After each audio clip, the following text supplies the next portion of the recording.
नमस्कार मित्रों। क्या आप दमे से परेशान हैं?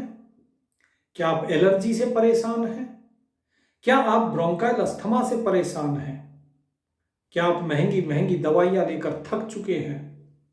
रोजाना के इनहेलर या पंप से आप निजात पाना चाहते हैं? क्या आपकी मंथली सैलरी क्या इसी में निकल जाती है? आपके दवाइयों के खर्चे में आप जितना खर्चा लगाते हैं उससे भी बहुत मामूली खर्च में आपको आयुर्वेदिक दवाई उपलब्ध हो सकती है।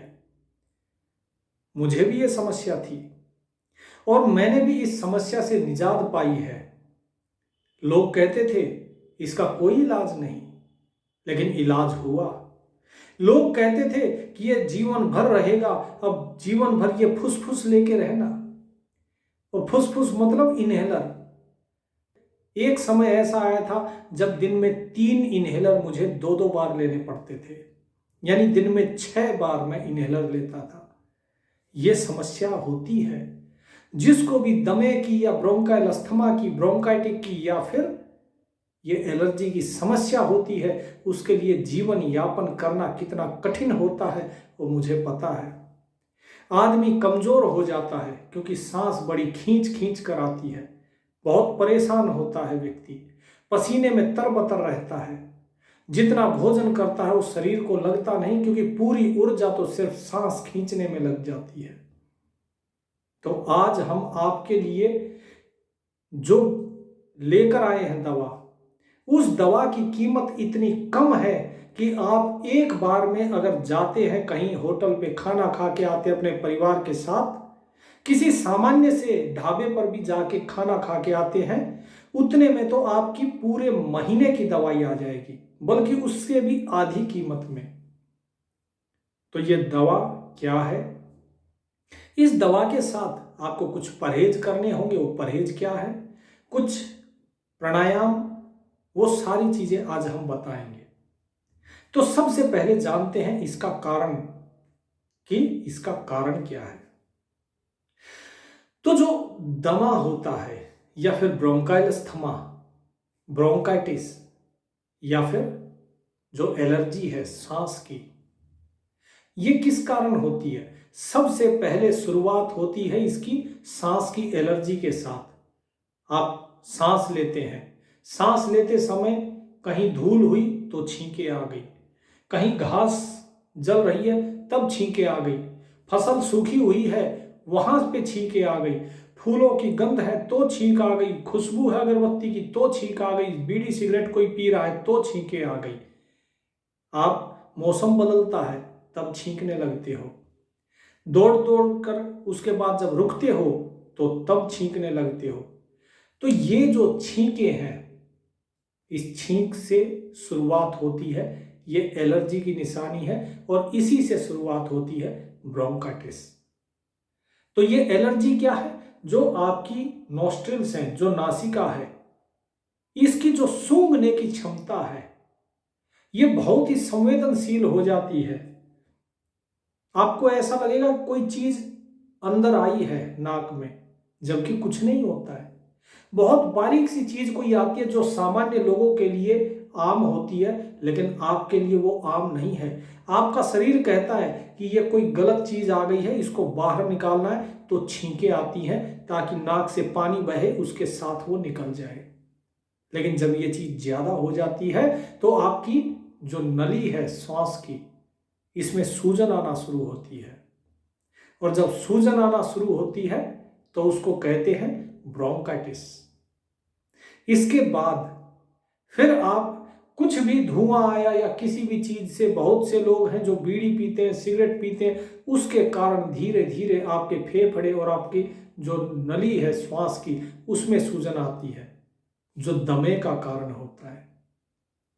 इसके साथ ही अगर आपको छींकें आ रही हैं और छींकों से बार बार छींक आने से आपके नाक से जो पानी है वो धीरे धीरे अंदर होते हुए और आपके फेफड़ों में जमना शुरू हो जाता है, जिसे कि ब्रोंकाइटिक मैंने बताया। और उसके बाद जब ये ज्यादा हो जाता है तो आपको सांस लेने में तकलीफ होती है। जब सांस लेने में तकलीफ होती है, व्हीजिंग साउंड आनी शुरू हो जाती है, आवाज आती है सांस लेते समय साए साए की, फिर खर खर की आवाज शुरू हो जाती है, खांसी उठना शुरू हो जाती है, कफ बलगम जमना शुरू हो जाता है, और फिर उसके बाद इन्फेक्शन शुरू होता है फेफड़ों में। इन्फेक्शन के बाद आपके गले में सूजन शुरू हो जाती है, जिससे सांस लेने में और दिक्कत होनी शुरू हो जाती है, आप सो नहीं पाते ठीक से। तो उस समय उसे कहा जाता है एलर्जिक ब्रोंकाइल अस्थमा, क्योंकि वो एलर्जी के कारण है। लेकिन यदि आपको एलर्जी नहीं है तो भी ये ब्रोंकाइल अस्थमा हो सकता है, अगर किसी को निमोनिया बिगड़ गया या फिर किसी का लाइफस्टाइल डिजीज, खान पीन रहना सहना जो है, अगर वो ठीक ना हो तो ये तो कारण बताए। अब कारण के बाद आते हैं इसके निवारण पर। तो इसके निवारण के लिए सबसे पहले जानिए परहेज। जो दवा आपको बताई जा रही है ये पूरी तरीके से आयुर्वेदिक है। ये जड़ी बूटियों से बनी हुई है, जो कि अलग अलग प्रांतों से मंगाई जाती है, कुछ केरला से, कुछ पंजाब से, कुछ राजस्थान से, मुलेठी वगैरह इस प्रकार की जो दवाइयां हैं वो इसमें सम्मिलित है। इसके बाद जो दवाई आपको बताई जा रही है इसका कोई साइड इफेक्ट नहीं है, क्योंकि ये आयुर्वेदिक दवाई है। आमतौर पर दवाइयों के साइड इफेक्ट होते हैं, लेकिन आयुर्वेदिक दवाई का कोई साइड इफेक्ट नहीं होता। ये दवा कैसे लेनी है ये भी आगे बताते हैं। सबसे पहले जान लेते हैं इसके परहेज। तो इसके परहेज जो है, इसके परहेज हैं, सबसे पहले आपको जो बोला जाता है खटाई नहीं खानी। आयुर्वेदिक दवाइयों के लिए गुड़ तेल खटाई का परहेज होता है। साथ ही साथ टमाटर, मिर्ची, आपको टमाटर का उपयोग या तो नहीं करना है या कम से कम करना है। अगर आप करना भी चाहते हैं तो टमाटर को पहले भून ले, भून के उसके ऊपर का छिलका उतार ले, उसके बाद ही टमाटर का उपयोग करें, और वो भी बहुत कम मात्रा में, नहीं तो टमाटर का उपयोग ना करें, क्योंकि जो टमाटर के बीज होते हैं ये आपके लिए जो श्वास है, इन श्वासों के खिंचाव का कारण बनते हैं।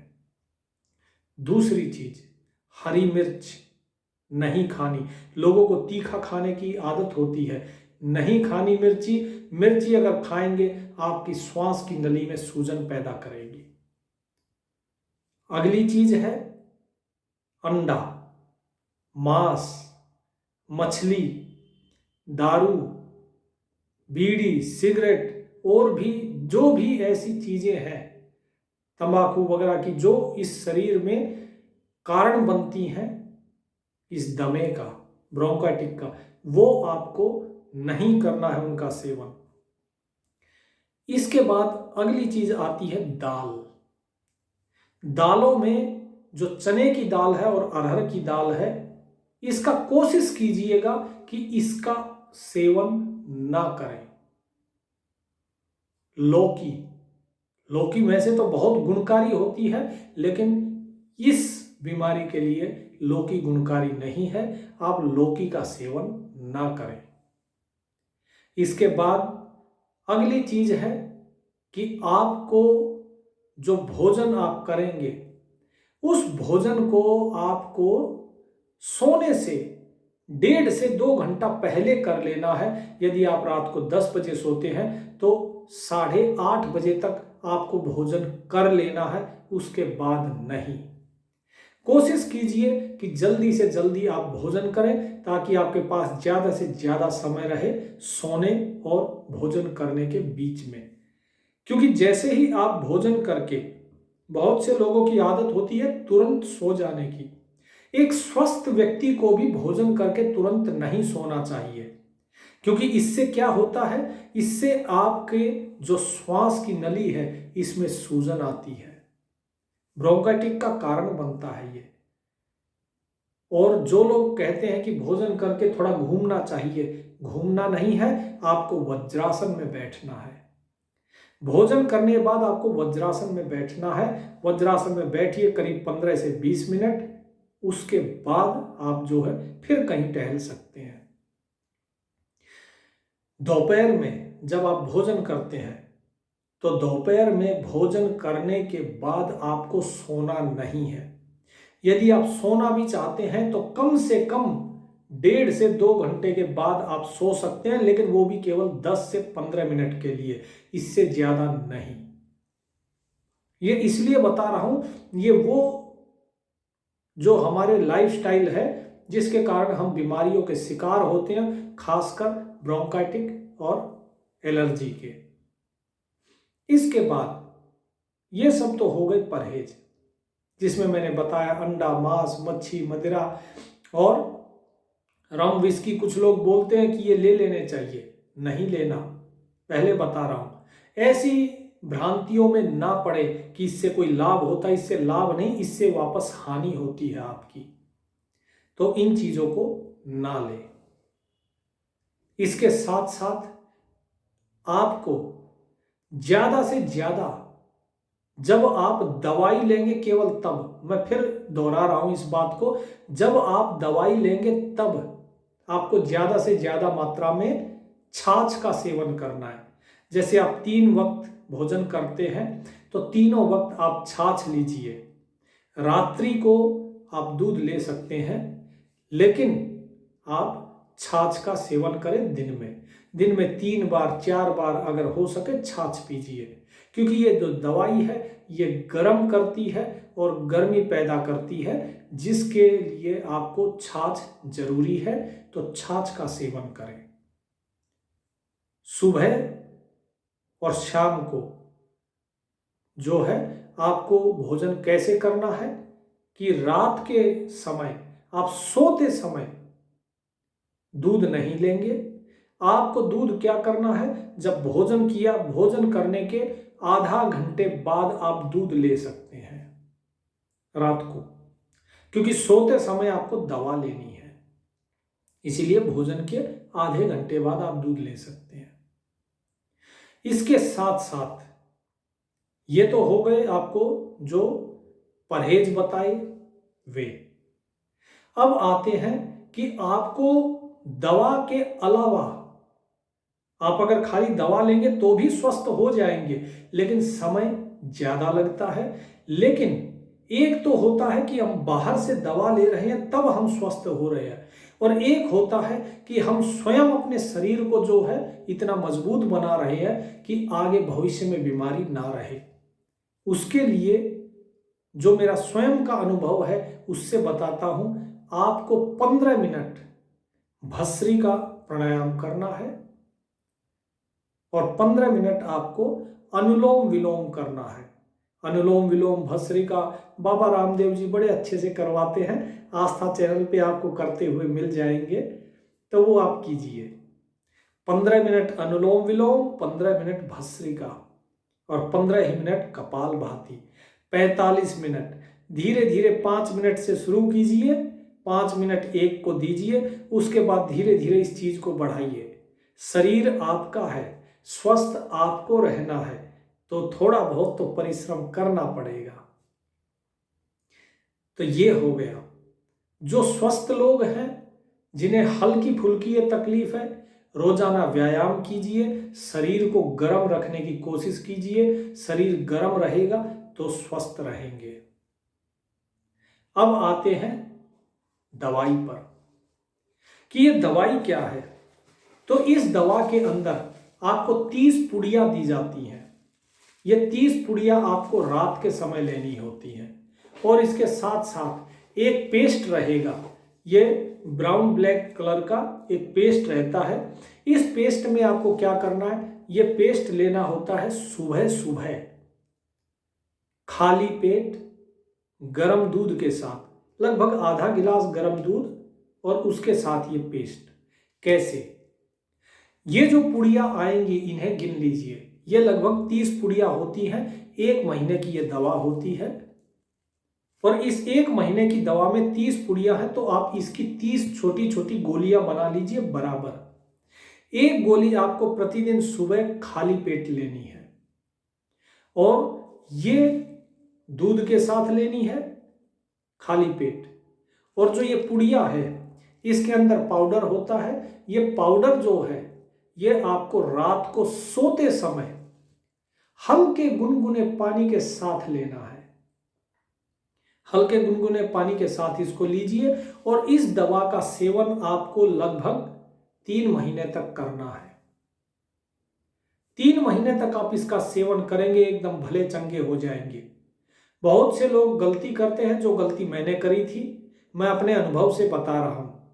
मैंने क्या किया था कि 1 हफ्ता ये पुड़िया ली और 1 हफ्ते में मुझे लगा कि अरे मैं तो एकदम फिट हो गया, मुझे कोई समस्या ही नहीं, लगा जैसे कभी ब्रोंकाइल अस्थमा था ही नहीं। लेकिन जब मैंने छोड़ दिया तो धीरे धीरे वो वापस आ गया। क्यों आ गया? क्योंकि मैंने इसे केवल 1 ही हफ्ते लिया। ये ऐसा ही है जैसे घास को आपने ऊपर से काट दिया, जब तक घास को जड़ से नहीं निकालोगे वो फिर से वापस उग जाएगी, तो उसको जड़ से ही उखाड़ना पड़ेगा। तो इसको 2 से 3 महीने तक इसे लीजिए। 3 महीने तक लेंगे तो एकदम स्वस्थ हो जाएंगे, आपको लगेगा कभी थी ही नहीं ये बीमारी। आप जो इतने महंगे पंप लेते हैं, इतनी महंगी महंगी दवाइयाँ लेते हैं, आपके 4-5 दिन की दवाइयों के जितने पैसे होते हैं उसमें ये 1 महीने की दवा आ जाती है। तो इसमें अभी एक चीज और है बहुत ही महत्वपूर्ण कि ये दवा किसे नहीं लेनी है, ये जानना बहुत जरूरी है। तो ये जो दवा है, जो पेस्ट है, जिन लोगों को शुगर है, डायबिटीज है, उन लोगों को ये दवा नहीं लेनी है। मैं फिर बता रहा हूं, ये पेस्ट उन लोगों को नहीं लेना है जिनको डायबिटीज है। इसके साथ साथ अगर किसी को, जैसे कोई माता बहनें हैं जो गर्भवती हैं, उनको ये दवा नहीं लेनी है। उनके लिए ये दवा नहीं है। क्यों? क्योंकि ये दवा गर्मी पैदा करती है। इसके साथ साथ जिनको मासिक धर्म की समस्या रहती है, उन माता बहनों को ये दवा नहीं लेनी है, उनके लिए दवा नहीं है। तो किसको नहीं लेनी? शुगर वाले को खाली ये नहीं लेनी, वो ये दवा ले सकते हैं पुड़िया।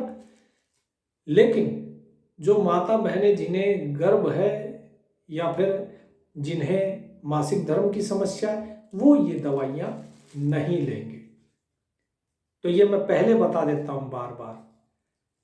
तो यदि आप इच्छुक हैं, ये रामबाण इलाज है और बहुत ही सस्ते में है, क्योंकि ये दवाइयाँ दक्षिण भारत से हम मंगाते हैं और ये दवाइयों का शुल्क केवल और केवल, इनको जो तैयार करने का शुल्क है केवल वो है, सेवा भाव से ये सारी दवाइयाँ दी जाती हैं। इसमें कोई पीछे प्रॉफिट कमाने की कोई इसमें किसी की मनसा नहीं, लालसा नहीं है।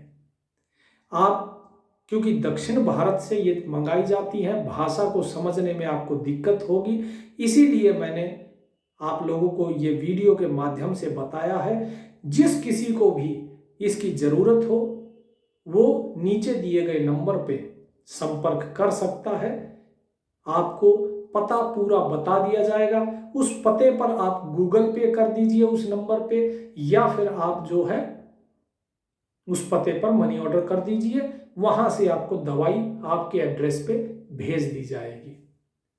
फिलहाल इसकी जो कीमत है वो लगभग 850 से 900 रुपए के आसपास है, और आने वाले भविष्य में अगर कीमत बढ़ती है तो जहां से आप दवाई मंगाएंगे वो आपको बता देंगे कि कीमत बढ़ गई है। ये मेरी दवाई नहीं है, मैं तो स्वयं मंगाता हूं, लेकिन मुझे ये बहुत अच्छी लगी, बहुत लाभकारी लगी, इसीलिए मैं हमेशा एक इमरजेंसी कोटा रखता हूं। कोई भूला भटका इस तरीके का कोई मरीज मिल जाए जिसे बहुत ज़्यादा तकलीफ हो, तो ये मैं रखता हूं, क्योंकि इससे बहुत लोगों को फायदा हुआ है, इसीलिए मैं ये दवाइयाँ रखता हूँ। ये कोई प्रचार के लिए नहीं है, ये तो लोग बहुत दुखी हैं, परेशान हैं, क्योंकि मैं इस समस्या से गुजरा हूँ, इसीलिए मुझे पता है जिस व्यक्ति को दमे या ब्रोंकाइटिस की समस्या होती है उसकी क्या हालत होती है। ये किसी व्यापार के लिए नहीं है। यदि आप में से कोई ये सोचे कि हम इसको मंगा के और जो है इसका व्यापार करें, इसको बेचें, तो क्षमा कीजिएगा, ऐसे लोग कृपया संपर्क ना करें। क्योंकि हमारे पास सारी डिटेल रहती है, आप किस पिन कोड से कहाँ से मंगा रहे हैं, क्या फ़ोन नंबर है, क्या एड्रेस है, हमारे पास सारी चीज़ें रहती हैं। तो ऐसे लोगों को हम एंटरटेन नहीं करते। केवल जो व्यक्ति बेचारे जो गरीब हैं या जिनको वास्तव में इसकी ज़रूरत है, केवल उन्हें ही दवाई दी जाएगी। तो आप संपर्क कर सकते हैं हमसे, और जब भी दवा के बारे में कुछ भी जानकारी चाहिए हो, आप पूछ सकते हैं। नमस्कार।